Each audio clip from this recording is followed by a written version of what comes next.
And we're back on the hook here on Woodward Sports Network. Tom Mazaway alongside Pilar Lastra and Darren McCarty. And we welcome in a good friend of the state of Michigan. Everyone loves him. It's Jim Brandstatter. He's the radio voice of the Michigan Wolverines, longtime radio voice, analyst for the Lions forever. He is Mr. Michigan, and we love to have you on, Jimbo. And we're here. We give the information out, Jim. Everyone is heard. Everyone has their own opinions. I want people to hear everything, and that's why I have you on. I know there was no one closer to Bo Schembechler than you, Jim. Yeah, I appreciate the fact that you'd like to have both sides of the story out there, Maz. That's a good deal. Pilar, Darren, good to see you both. Great to see you. Thanks for coming on. I'm glad to be here. And again, you said that I'm one of the most loved guys, not lately. I guess defending Bo Schembechler is there are other people out there that are not so sure about it. I think the idea of at least having the opportunity to defend yourself is the American way. Bo Schembechler doesn't have anybody to defend him. And I think that he was one of the guys that I've met in my life that had the most integrity and character of anybody I've ever met. And they're basically crucifying him and destroying him and his reputation on, in my opinion, difficult things to prove.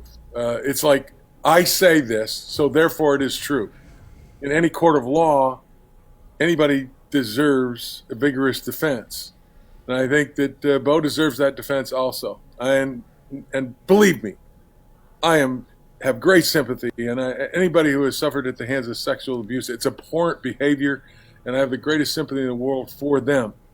But I also think it's fair to defend a guy who's getting trashed, in my opinion, with no real solid evidence. I don't want to call it hearsay, but it's close to that. And in most cases, somebody has the ability to fight back. And that's kind of where I'm coming from. And you guys can go ahead and ask me questions about, and again, I want to get this clear. I'm not trying to trash the accuser or the victim of sexual abuse. That's not the thing here.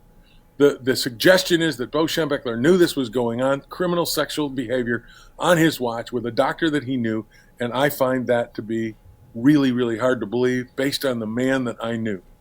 That's what I'm saying, and that's what I'm going to stick to it. I love it. It's your conviction, Brandy. And my question to you, right, being because you've been there, you're around there, Yep. Who had, at the end of the day, who did it end with? Was it Don Callum that had the last say, or Bo Schembechler when it came to the Michigan way? Or because I think the thing that I have the hardest time is that you look at Bo and everything you said about him is everything that I believe and everybody else believed. But if the buck stopped, did it stop with Bo, or is Callum more at fault because really he had the more power? And I think it's just because it's so unbelievable that this could go on underneath of Bo because of what you said of him. So, like, for clarity. And Darren, you're right. You're right. That's the whole part. It's unbelievable to all of us who knew Bo Schembechler. And your comments are right. If in fact, and again, I'm not claiming that some of these instances didn't happen. I will tell you that I went to Dr. Anderson for physicals when I was playing football at the University of Michigan. And in every instance, I felt that they were done professionally. It was done at the time, and this is 1969 through 72, as a standard medical procedure. I had the physical for the United States military, the exact same one, when I was of draft age, and I went to Fort Wayne in Detroit and had a physical and got the same one and had the prostate exam. So this was standard operating procedure at the time, okay? And I think you need to look at that in context. Who had responsibility? Darren, I think that the entire university and the president of the university and the administration, if they knew this was going on by one of their employees, it falls to the entire university, not just the athletic department. So, and are you going to indict everybody? Robin Fleming was president of the university when this was going on. Are you going to take his name off of the administration building? Your point about the buck stops here, well, in our history, Harry Truman the president of the United States had that little saying right on the front of his desk.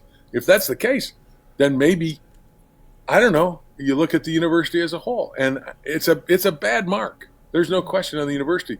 But to lay it all on Bo's lap, when Bo, I believe, felt that if there were any criminal sexual abuse going on, he wouldn't have put up with it. He would have stopped it immediately. And again, I'm not the only one saying that. There are a lot of people out there that agree with me. Jim, do you believe that the victims that are speaking up and speaking out were actually abused? You know, Pilar, I'd love to say that yes or no, but I can't get into their head. Right. I don't know, what they experienced in their physicals with Dr. Anderson. A lot of charges and a lot of just ugly details have come out for that. Mm-hmm. I can only speak to my experience. And every time I was Anderson, it was professional, and I never felt at any time that I was abused. That's all I can speak to. And I don't. That yeah, honestly, that's the hardest part, right? Because I feel that there's so many people that can say Dr. Anderson was nothing but professional. Bo was nothing but this amazing stand-up guy, and to see him as anything different would be no way would he know. But they had a nickname for him, Pilar. The doctor. They had a nickname for the doctor. That's what I'm saying. But then I feel that there's many people that can say that there was nothing but great experiences, very professional experiences with the doctor, and then so many other people, over 800 people have said that they've had an inappropriate experience with this doctor. And nobody's really around anymore to even defend themselves, right, which is the hardest part. How does the university just make this right for everybody?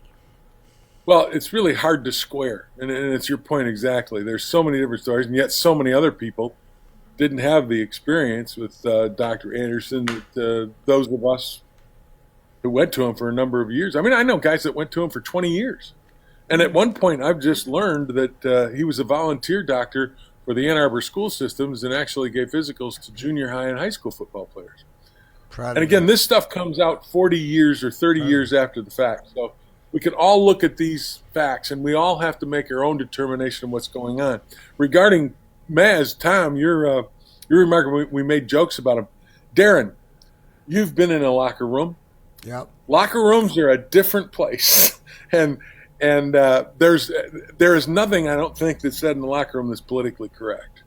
And everybody makes jokes about everybody. Your own girlfriends and the coaches and trainers and that kind of stuff, in my opinion, is to suggest. And I'm not saying it's a wrong thing, Tom, but because we made jokes about Dr. Anderson's procedures doesn't make it at the time like it is a criminal sexual assault.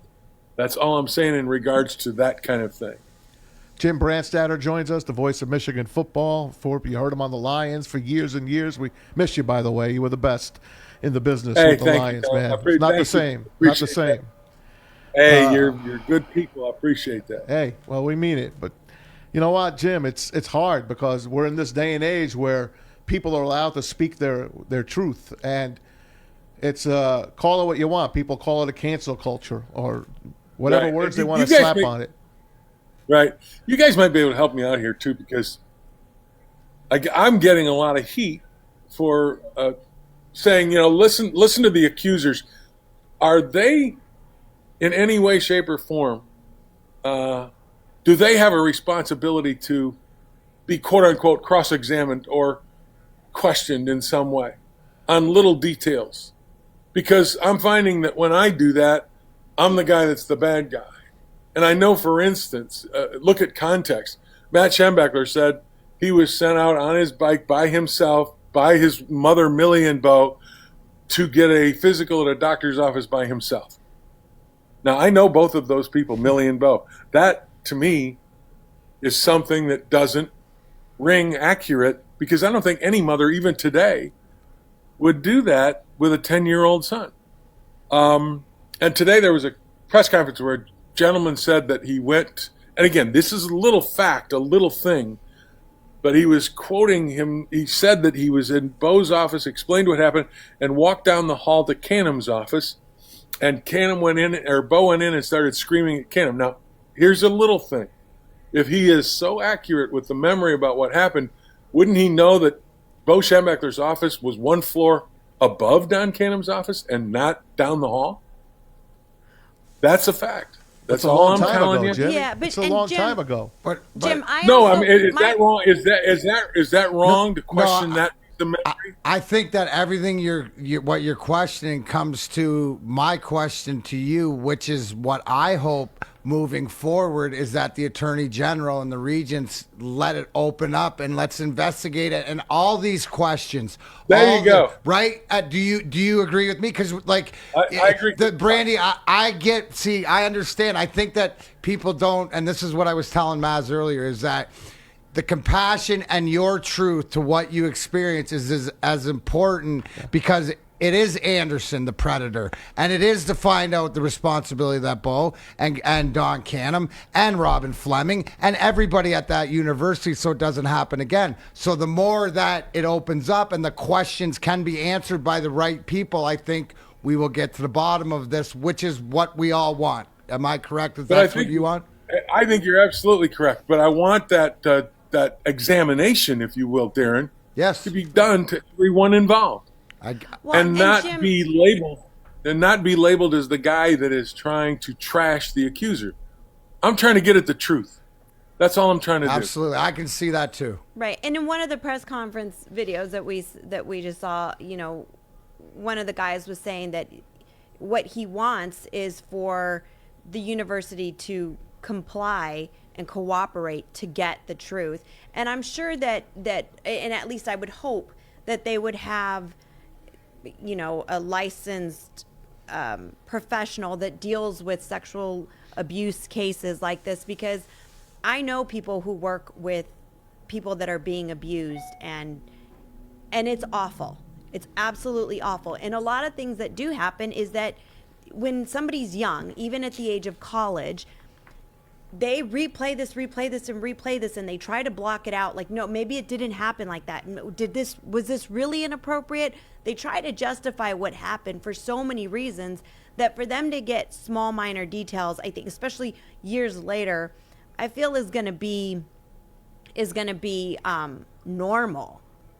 But I would hope that they would all Listen, have this their isn't the hearing, first. This isn't the first. It's that's what I'm saying. happened. There's 800 over My 800 question, people. Brandy, is like, because this is, you look at Penn State, you look at Michigan State, Nassar, Sandusky. This thing seems to be more cultural than anything. So how do you get to the bottom of it? It's like you said, you got to ask all the questions. Yeah. Every question. And again, I understand, Pilar, your points that something happened to somebody represses all that stuff and it goes away a lot. But my point is also this: a man spent his life building a reputation of great character and integrity, and I think he deserves a defense. And I don't want to get into the psychology of repressed memories and all this other stuff, but in my judgment, anyway, a vigorous defense includes checking the stories of both sides. Sure. To make sure, and looking at the standards of the day. And I'm not denying the fact that some of these people have a reality where this stuff happened to them. I'm not saying it didn't. Mm-hmm. It didn't happen to me, but I'm saying that there are things that Bo Schembechler, over the course of his life, there is no indication in other instances when there were problems within his football team. The guy was involved in a lawsuit with agents, and he went to the FBI himself to expose wrongdoing within his team and went and testified for it. He did the same thing on a steroid case. I've got a former FBI agent who lives in Ann Arbor who worked with Bo for 31 years, who actually was asked by Bo to go to the team every year and talk to them about the pitfalls that they may face with unscrupulous people that were out there. Bo had this guy speak to the team every year. Is that the same guy who would sweep something under the rug? I'm just saying some things, A doesn't match B in some of these instances. And like Darren said, let's find out who's got the most credible background, who's got the most credible reputation, who's got the most credible story, and then let everybody else out there decide. Hey, Jim Brandstatter joins us. Jimmy, can you hang on just a quick 30 seconds with us? Take a quick break? Sure.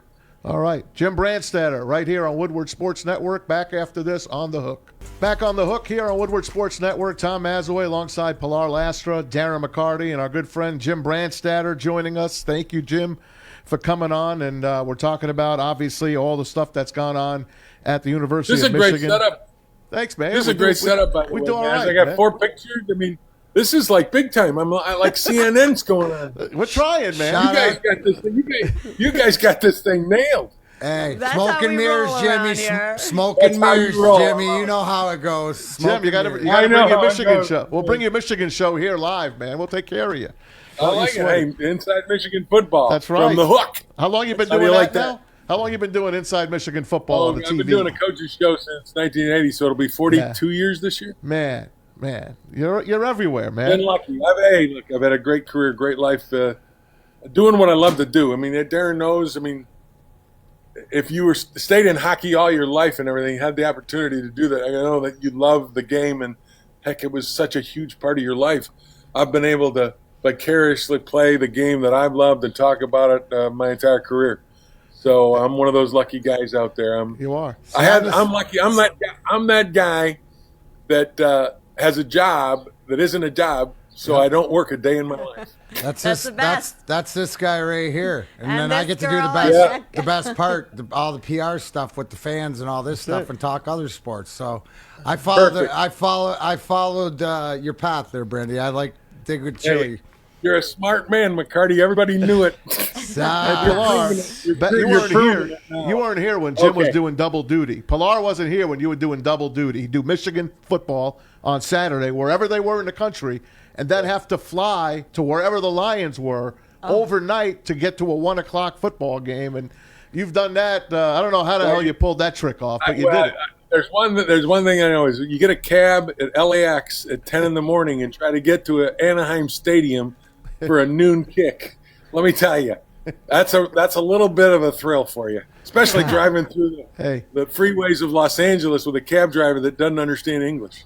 Oh, yeah. No doubt, I lived man. there for 16 years of my life. Oh, did you live in LA? I So did. you knew LAX and Century Boulevard and 100%. I lived in Venice Yeah. Beach. oh my God.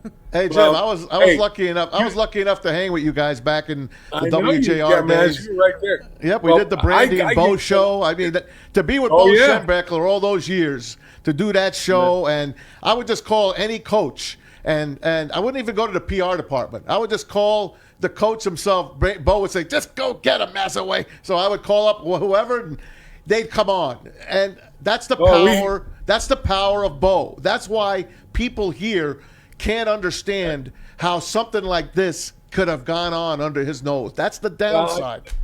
And again, the beauty of Bo, and man, as you know this, Darren, I don't know whether you ever met Bo. Obviously, I had the pleasure. Did you? I did. Yes, I did. But he was a guy, and even after he retired, he kept himself involved. And Tommy will talk to this. And again, Bo's under fire here, and we're kind of off topic. But Tommy will talk to this. Bo Schembechler was that rare human that was able to take anybody, whether it was Tom Mazaway, a producer for our show, or somebody that came up and just asked for an autograph, and make him feel like he was the only guy in Bo's world at that time. And Tommy Mazaway, I'm sure at times felt like, Bo's my buddy, because he would tell, he said, Maz, if you don't do this, you're fired. Yep. But to Bo, that's a red badge of courage. That's like how he motivates. But he made everybody feel like they're part of his world, and that's a rare talent by a human. Well, he created a monster because Maz skips all the PR people now and just calls right up to some. He ain't afraid, knocking on people's doors and all that stuff. And the beauty of it is, honest to God, there have been times we did the Brandy and Bo show where I said, "Man, see who we could get. We could get so and so," and he goes, "How about Nick Saban?" I said, "The coach at Michigan State at the time." I said, "I doubt he's coming on the show." Guess who showed up? Nick Saban. Maz has a way with people. Hey, that was the Bo. It was the power of Bo, and we hope things come out, Jim, and we hope the truth is heard from all different parts. We want to we want to know. We want him. We want the statue to stay up, but it's got to be the right thing. It's got to be right. Well, and my whole thing, and Darren and Pilar, I think both agree to some degree. I just want fairness. That's all I want in how this is treated and how both sides are treated. fairness and the fact that don't tie Bo to an abusive doctor. I mean, I know that's what they're trying to do. And Bo, in my judgment, and this goes to the heart of the whole issue, did not abuse anyone, and he did not enable an abuser, because if he'd have known there was any sexual misconduct going on, he would have put a stop to it immediately. I know that to my heart. And there are other people saying differently. And because there are two sides of this story, let's get both sides. Let's investigate statements from both sides. Not because we're trying to trash anyone from the other side, but because we're trying to get to the truth. That's all I'm asking. Jim, this hurts even more because there are two other guys that I care about on that program, and it's Gary Moeller and it's Lloyd Carr. Lloyd Carr, to me, that's my guy, number one. And they were there as well with the Dr. Anderson. I don't want this crap coming down now, and I'm just afraid of what the future holds. That's all. Well, I think we all are, but again, you made a great point. I mean, Dr. Anderson there was a lot of years. I mean, a lot of players. And Pilar's point earlier about how repressed memories can change, and I don't know what has changed in the 30 or 40 years. Maybe it's the sensitivity about sexual abuse and what constitutes that. Because, again, a standard procedure, a medical procedure like the physical we got in 1970 and 71, now, in this day, would be considered some kind of sexual abuse thing. Again, that at the time was a standard medical procedure. I don't know, and Tommy, I don't know who's going to get caught up in this as you go forward. And again, only time will tell. But I hope I don't want Bo to be tied to this thing as an abuser. That's not the case. Dr. Anderson's a separate issue. He's got his own problems, and he perpetrated some things according to the people that have come out and are a part of the lawsuit against him. He perpetrated some things that were pretty awful. I know I went to him, and like I told you, nothing happened to me.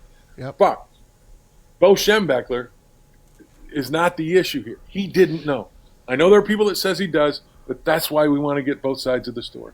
We appreciate you, Jim. And I certainly think that, with all the media coverage, and I feel that, people being able to go to the media first, and the media being able to take their spin on it and do what they want from it before there's been any investigation that has been fully done, certainly doesn't help the cause. And I think that, unfortunately, it's Bo who's kind of falling on the sword, and people aren't really pointing such a hard finger at Dr. Anderson. I feel Dr. Anderson's getting away with things. I'm so glad you said that, because I just bring up one thing. History tends to repeat itself. Go back and remember this whole thing, the charge against the Duke soccer or lacrosse team. Yeah. They were exonerated, but yet their lives were ruined for about a year until the whole thing came out. And I just think that we can't rush to judgment. We can't convict. It's not the way it's done in this country, at least in my opinion. You can't convict and bury a guy based on because I said so.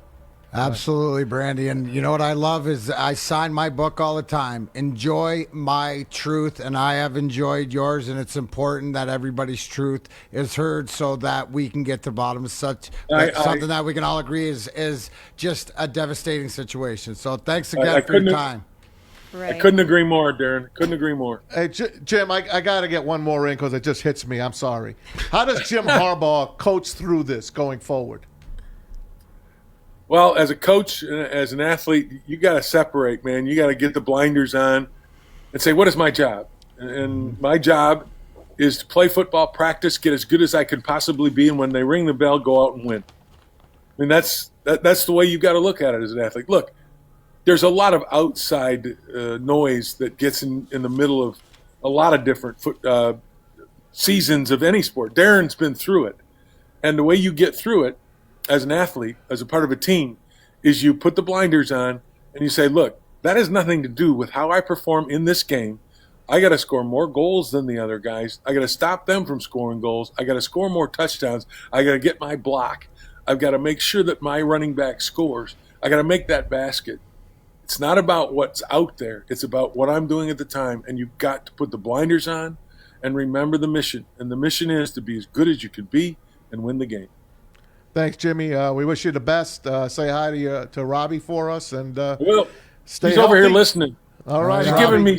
She's giving me. The high signs. Don't say that. Yes, say that. Hey, we know you're you, man. That's why we love you. Where's So, your whatever, where's man. your puppets, bro? To the Yeah, no, there's yeah, exactly. a woman right behind. I But get it's- it. it is- That's it why is we got hard. Pilar running the ship. It's hard because in Exactly. today's day and age, anything you say will be turned into clickbait. I mean, one of the articles that Oh, I yeah. first clicked on you was on SI.com. You did an interview, and it says, in quotes, "I don't want to attack the victims, but ... And Yeah. and you're not attacking the victims. First thing you did was come on the show and say, "I'm not. I have sympathy for them. You understand? I do. that. And- You just want the whole process to play out." So I And understand that's where how she's the- in the background saying, "Don't say that. You can't say that." Everything turns into clickbait nowadays. Darren's right. No matter what anybody says, everybody out there knows who the boss is. That's it. And he ain't wearing pants. No, he's not. No, he's She's not. very pretty. Thanks, Jimmy. Appreciate you, man. Thanks, guys. Hey, you guys take care. Thank you All very right. much. Thanks. Appreciate you doing what you're doing. Thanks, Just man. be fair.